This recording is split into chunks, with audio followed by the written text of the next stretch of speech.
So this is 2015 number 3. Giving you data from a table where it happens to be velocity, and we know several rules about velocity and integrating velocity and deriving velocity and acceleration, so we'll see what that comes up. But either way, this is Joanna's velocity. It's differentiable, which might be important. T is measured in minutes, okay, and V is measured in meters per minute. All right, so use the table to estimate V prime of 16. We've talked about this. V prime, the derivative from a table, approximately is the average rate of change over the interval where that time is. So we want to find the AROC, the average rate of change from 12 to 20. So that's going to be 240 minus 200 over 20 minus 12. And that happens to be 40 over 8, which happens to be 5. And because that is an estimate of the derivative of velocity, it's an approximate acceleration, which also makes sense because velocity is meters per minute, right? And time is in minutes. So the units on this are meters per minute over minutes, which is really meters per minute squared, per minute, basically. Okay? B says, using correct units, explain what the integral of the absolute value of velocity does from 0 to 40. Okay? Well, that tells you the total distance traveled. Okay, if the absolute value wasn't there, it tells you the displacement, which is different. Remember, if something starts here and goes out, so start at 0, they go out to 8, and then back to 2, their displacement is 2, right? So the integral of their velocity would give you a 2 from whatever the times were. But the absolute value, the distance traveled, is going to be 8 plus 6, which is 14. Okay, that's the difference between those things. Okay, so you'd write out in words here, the integral from 0 to 40 of the absolute value, blah, blah, blah, is Johanna's total distance traveled on 0 to 40. Okay, that's all we want for that. And then they want us to approximate the integral using a right Riemann sum. And all the absolute value is going to do, or the velocity, is turn anything negative positive. So you can see all these numbers are positive except for this little sneaky dude here.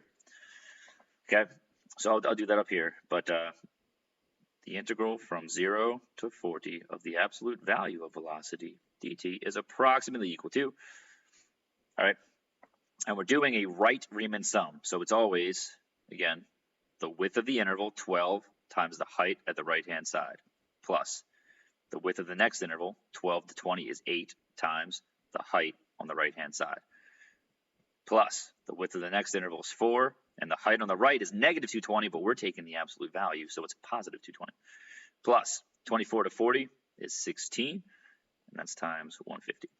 And I'd leave it just like that, except I would put meters at the end of this, because that's the units. Okay. C introduces our friend Bob. Hello, Bob. Get out of here. Okay. And he is also riding a bike. And we want his acceleration at 5. And we know his velocity. Well, that's just b prime of t, which is 3t squared minus 12t, right? 3t squared minus 12t. That looks good. And we want b prime of 5, which is really his velocity at 5, right? I guess we can't call it v since it's v's already used up here, right, for v of t. I might call it v sub b. Velocity of 5, whatever. You can just write b prime of 5, but you're gonna plug a 5 in. So what's that going to be? 25 times 3 is 75 minus 60. That's 15, and that's in meters per second, right? Yeah, meters per minute. Sorry, meters per minute. Wait a minute. Oh, yeah, this is acceleration, so meters per minute squared. Oh, this is acceleration.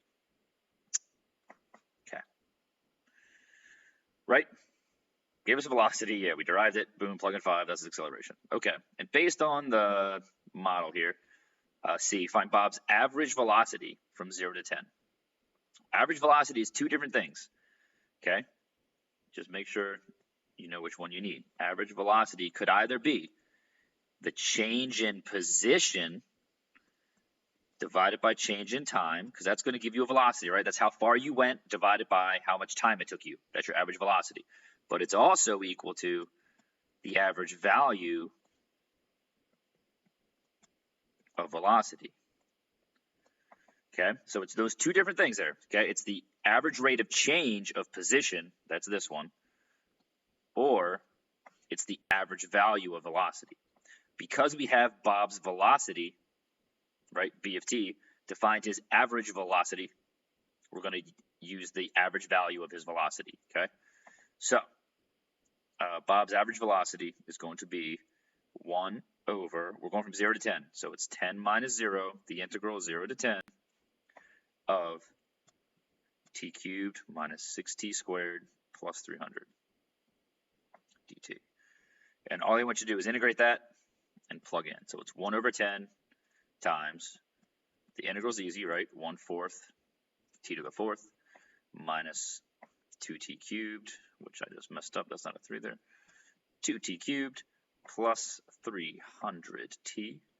And they want you to plug in 10 and 0 and find that difference. So when you plug a 10 in, you get 1/10 times 1/4.